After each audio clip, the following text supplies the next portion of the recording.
શરૂ કરો. હા, આગળનો ક્રમ. સર્વજ્ઞ ગોપીજન છે.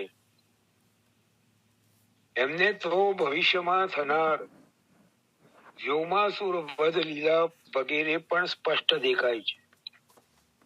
વ્યોમાસુર વધની કથા તો ઠેઠ દશમ સ્કંદના પૂર્વાર્ધના અંતમાં આવશે. સર્વજ્ઞને ત્રિકાલ જ્ઞાન ના હોય, ત્રણેય કાળનું જ્ઞાન સર્વજ્ઞને તો હોય. પોતાને અનેક વાર બચાવનાર આજે કેમ ના બચાવે? પોતાના ઉપરના વિશિષ્ટ ઉપકાર સ્મરણથી તો આત્મીયતા અને વિશ્વાસ દ્રઢ થાય.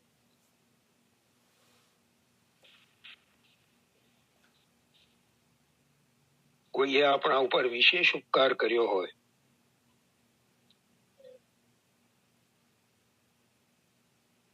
તો એનું સ્મરણ કરીએ તો એના પ્રત્યેની આત્મીયતા અને વિશ્વાસ આપોઆપ દ્રઢ થાય. પૃથ્વી, અન્ન, ઉષ્મા, શક્તિ, સમજ, દેહ, ઇન્દ્રિય વગેરે તો પ્રભુએ દીધા જ છે. અને એ તો સૌના ઉપરનો સર્વસામાન્ય ઉપકાર છે. આખા જગતના પ્રાણી માત્રને પ્રભુએ આ બધું તો આપ્યું જ છે. બંને ઉપકારના સ્મરણે પ્રેમ વધે, દ્રઢ રહેવાય. ડરવાનું, ડગવાનું કે રડવાનું પછી ના રહે. સામાન્ય ઉપકાર અને વિશેષ ઉપકાર બંનેના જ્યારે સ્મરણમાં લીન થઈ જાય ત્યારે તો પ્રેમ વધે. ઉપકાર કરનાર પ્રત્યે, આપણા ઉપકારી પ્રત્યે પ્રેમ વધે. એના માટેનો વિશ્વાસ, એના પ્રત્યેનો વિશ્વાસ દ્રઢ થાય. એટલે ડરવાનું ના રહે, ડગવાનું ના રહે, રડવાનું ના રહે.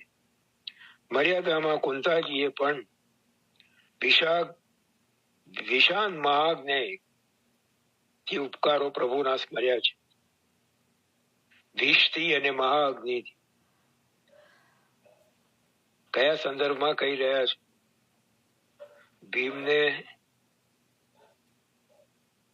ઝેર ભરેલા લાડુ ખવડાવ્યા અને પ્રભુએ રક્ષા કરી. એ વિષથી, મહાઅગ્નિ લાક્ષાગૃહમાં ભયંકર આગમાંથી પ્રભુએ બચાવ્યા. તે વિશાન મહાઅગ્નિથી ઉપકારો કુંતાજીએ પણ પ્રભુના સ્મર્યા છે. પુષ્ટિમાં શ્રી ગોપીજને વિશે જલાપ્યાયાત કહ્યું.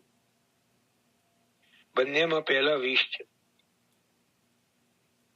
કુંતાજીએ કહ્યું એમાં પણ વિષ છે, ગોપીજનો કહી રહ્યા છે એમાં પણ વિષ છે. ઇન્દ્રિયોમાંનું વિષય વિષ, ઇન્દ્રિયોમાં રહેલું વિષય રૂપી વિષ, કે હૃદયમાંનું વાસના વિષમતા રૂપ વિષ, એ ઈર્ષ્યા, એમાંથી સ્વજનને પ્રભુ જ બચાવે છે. સંસારીમાં તો બંને ભરપૂર હોય. પોતાના ઉપાયોથી એમાંથી ના બચાય. ભગવત ધર્મ પ્રીતિ કે કૃપાના સામર્થ્યથી જ બચાય. બહારના શત્રુથી કદાચ બચવું સહેલું, પણ અંદરના શત્રુથી બચવું કઠિન. બંનેમાંથી પ્રભુ જ બચાવે. કારણ કે એ તો પ્રભુનો સ્વામી ધર્મ છે. સેવકનું રક્ષણ કરવું એ સ્વામીનો ધર્મ છે. પતિ ક્યારે કહેવાય? સમંતાત પાતી, ચારે બાજુથી રક્ષણ કરે એ પતિ. દ્રઢતા દાસ રાખે. સ્વામીનો ધર્મ છે સેવકનું રક્ષણ કરવાનું. સાથે સાથે દાસનો ધર્મ છે સ્વામીના સામર્થ્યમાં દ્રઢતાથી વિશ્વાસ રાખવાનો. પંચપદ્યાનીમાં શરણાગતિના 6 પગથિયાં શ્રી મહાપ્રભુજીએ જે બતાવ્યા એમાં પણ આ જ વાત કીધી છે. રક્ષયિષ્યતિ તે વિશ્વાસ. શરણાગતિના 6 પગથિયામાંનું એક પગથિયું. રક્ષણ કરશે જ એવો વિશ્વાસ, રક્ષયિષ્યતિ તે વિશ્વાસ. અહીંયા 3 શ્લોકની વ્યાખ્યા પૂર્ણ થઈ.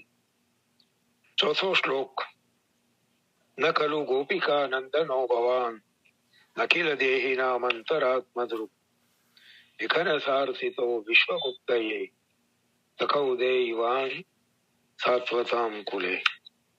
આ અન્ય પૂર્વાયુથમાં નિર્ગુણ ભાવવાળા ગોપીજનોએ ગાયેલું શ્લોક છે.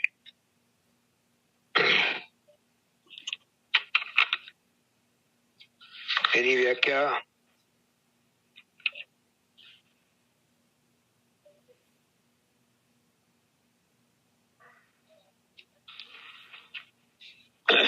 માં પ્રવેશ કરીએ તો પછી જે આવતીકાલના ઉત્સવ વિશે થોડીક ચર્ચા કરવી છે.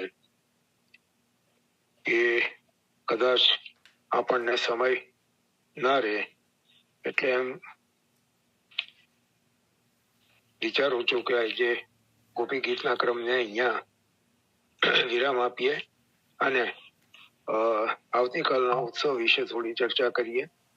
અને ત્યાર પછી જો સમય રહેશે તો જે પ્રશ્નોની ચર્ચા આપણી પેન્ડિંગ છે એમાંથી કોઈક પ્રશ્ન ઉપર ચર્ચાનો ક્રમ લઈશું.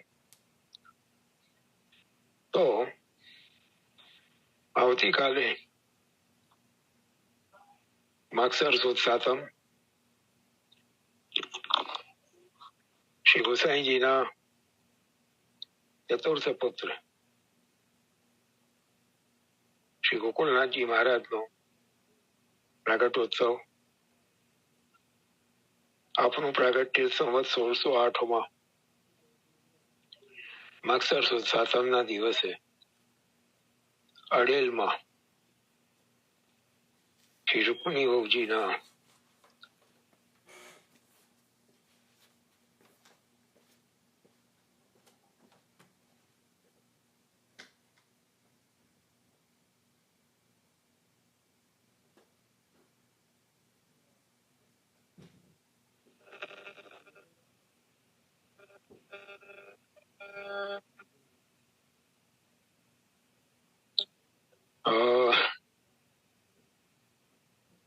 દીપેનભાઈ, મારો અવાજ સંભળાય છે? અવાજ સંભળાય છે. કેમેરા હા, પણ મારે ત્યાં લાઈટ ગઈ છે. હા, ભલે અવાજ રહ્યો છે. અને ખાલી ડેટા કનેક્શન ઓન કરી દેજો તમે. હા, એ તો કર્યું. હા,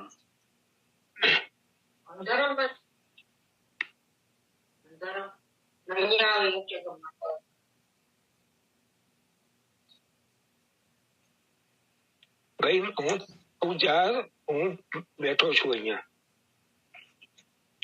શું કામ છે? બંધ કરી દે. સતીશ કાકા, એવું કઈક હોય તો ભલે વિરામ આપવો હોય તો વિરામ લઈ લઈએ, આશ્રય પદ લઈ લઈએ. ના, એટલે સાવ અંધારું છે એટલે મને પણ કઈ સારું. ભગવદ ઈચ્છા કઈક અલગ રાખે છે. આજે પહેલી વાર એવું થયું કે ચાલુ સત્સંગમાં લાઈટ ગઈ હોય. જો હવે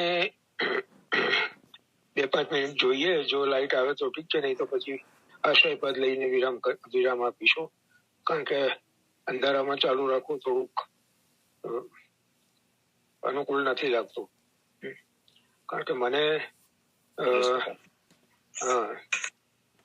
કોઈનું શું કહેવાય. સારું, ચાલો. શ્રી ગોકુળનાથજીને